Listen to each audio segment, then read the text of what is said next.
మా అధ్యక్షులు పవన్ కళ్యాణ్ గారి యొక్క బర్త్డే సందర్భంగా విశాఖపట్నం సిటీకి సంబంధించి 98 వార్డులో కూడా బర్త్డే సెలబ్రేషన్స్ చేస్తా ఉన్నాం. బర్త్డే సెలబ్రేషన్ అన్నకంటే కూడా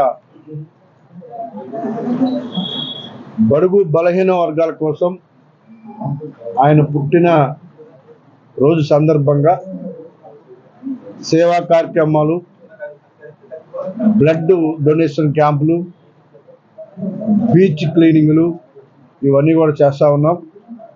ముఖ్యంగా 30వ తారీఖున విశాఖపట్నం సిటీ అంతా కూడా ప్లాంటేషన్ చేస్తాం. ముఖ్యంగా సౌత్ నియోజకవర్గంలో సుమారు 5,000 మొక్కల్ని నాటుతున్నాం. ఆ ప్రాంతం అంతా కూడా కాలుష్యం ఉంటుంది కాబట్టి దానికి అటు అటవీ శాఖ కానీ ముఖ్యంగా పోర్టు వాళ్ళు పూర్తిగా సహకరిస్తూ ఉన్నారు. ఆ ప్రాంతాన్ని అంతా కూడా గ్రీనరీ చేయాలని చైర్మన్ గారికి, ఆ టీం అందరూ కూడా మనస్ఫూర్తిగా ధన్యవాదాలు. మొత్తం ఉదయాన్నే స్టార్ట్ అయ్యి సౌత్ నియోజకవర్గం అంతా కూడా మొక్కలు ప్రతి వార్డులో కూడా మొక్కలు నాటే కార్యక్రమం చేస్తాం. అలాగే అన్ని నియోజకవర్గాల్లో కూడా మొక్కలు నాటుతాం. పవన్ కళ్యాణ్ గారి యొక్క ఆశయాల కోసం ఈ ప్రజలకు ఆయన ఏం చేయాలని కోరుకుంటున్నారో అదే బాటలో జన సైనికులందరం కూడా నాటడానికి సిద్ధంగా ఉన్నామని చెప్పి మీకు తెలియజేస్తా ఉన్నాం. 31 మార్నింగ్ 7 గంటలకి ఆర్కే బీచ్లో బీచ్ క్లీనింగ్ చేస్తాం. అంతా జన సైనికులందరూ సిటీలో ఉన్న ప్రతి ఒక్కరు కూడా ఆ కార్యక్రమంలో పాల్గొంటారు. ఆ తర్వాత సెప్టెంబర్ 1 ఉదయం 7 గంటల నుంచి సాయంత్రం 8 గంటల వరకు కూడా పార్టీ ఆఫీసులోనే మేము అందరం ముఖ్య నాయకులందరం ఉంటాం. ఇక్కడ బ్లడ్ డొనేషన్ క్యాంపు కంటిన్యూగా రన్ అవుతా ఉంది మార్నింగ్ నుంచి ఈవినింగ్ వరకు. అలాగే పార్టీలో జాయినింగ్స్ కూడా ఉన్నాయి చాలా. ఆ జాయినింగ్స్ అన్నీ కూడా అదే రోజున ఇక్కడే జాయినింగ్స్ కూడా అన్నీ కూడా పెడతాం. ఆ రోజు ఉదయం నుంచి సాయంత్రం కూడా నాయకులు అందరం కూడా ఇదే ఆఫీసులో అందుబాటులో ఉంటాం. ప్రతి ఒక్కరు కూడా ఎవరైతే ఈ రాష్ట్రంలో బ్లడ్ కొరతతో ఇబ్బంది పడుతున్నారో ప్రతి ఒక్కరికి కూడా బ్లడ్ ఇచ్చే విధంగా జన సైనికులు అందరూ కూడా బ్లడ్ ఇస్తూ ఉన్నారు. ఇక్కడ చాలా బ్లడ్ కొరత ఉంది విశాఖపట్నంలో. ఆ కొరతను తగ్గించడానికి మా వంతు మేము కృషి చేస్తాం. ఇకపోతే పుట్టినరోజున 2వ తారీఖున 98 వార్డులో కూడా బర్త్డే సెలబ్రేషన్ జరుగుతాయి. ఎక్కడ ఇన్ఛార్జీలు అక్కడ అన్ని కార్యక్రమాల్లో పాల్గొంటారు. వాడవాడలో కూడా ఒక పండుగ వాతావరణంలో పవన్ కళ్యాణ్ గారి యొక్క బర్త్డే సెలబ్రేషన్ జరుగుతాయి. పేదలకి అండగా ఉండడమే లక్ష్యం, బడుగు బలహీన వర్గాలకు అండగా ఉండడమే లక్ష్యం. కాబట్టి ఎన్నో సేవా కార్యక్రమాలతో ఒక పండుగ వాతావరణంలో వచ్చే 3 రోజులు ఉంటున్నాయని చెప్పేసి మీకు తెలియజేస్తూ ఉన్నాం.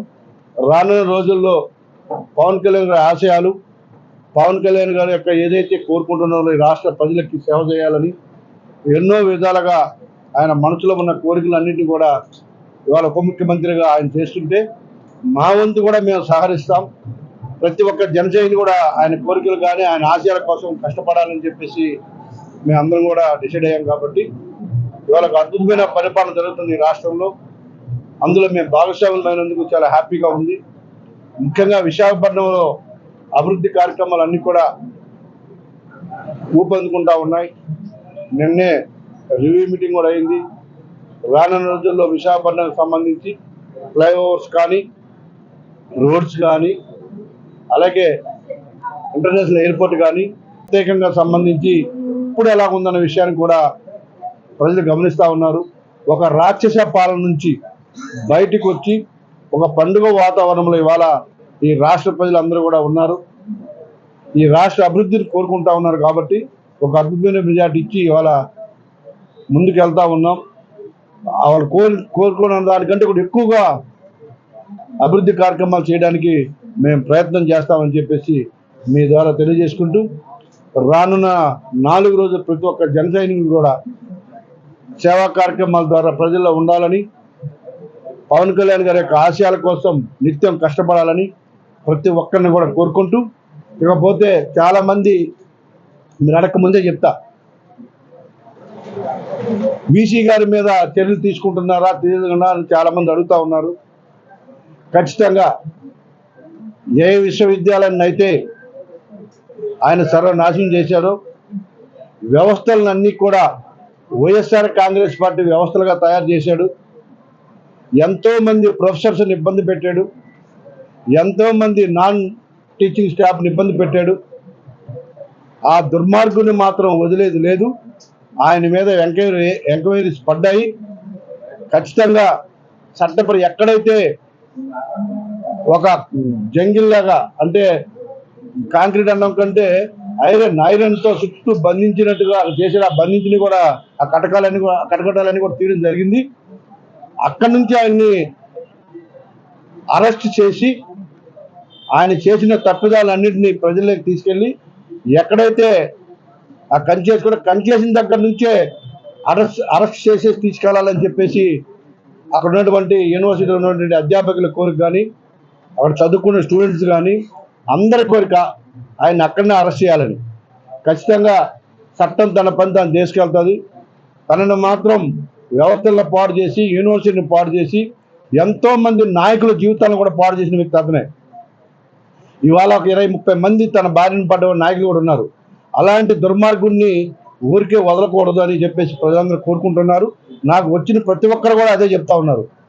ఆ దుర్మార్గుని వదిలితే రాజకీయ నాయకులనే కాదు, ప్రొఫెసర్స్నే కాదు, ఇంకా నాన్ టీచింగ్ స్టాఫ్నే కాదు, అందరినీ కూడా తీవ్ర ఇబ్బందికి గురి చేశాడు. కాబట్టి అతన్ని మాత్రం వదలొద్దని చెప్పేసి పదే అందరూ కోరుకుంటున్నారు. కాబట్టి ఖచ్చితంగా ఆ దుర్మార్గుడికి శిక్ష పడాలి. అలాంటి మోనార్కులు, అలాంటి గ్రూప్ రాజకీయాలు చేస్తూ విశ్వవిద్యాలయాన్ని సర్వనాశనం చేసినటువంటి వ్యక్తిని మాత్రం వదలొద్దని చెప్పి అందరూ కోరుకుంటున్నారు. కాబట్టి ఖచ్చితంగా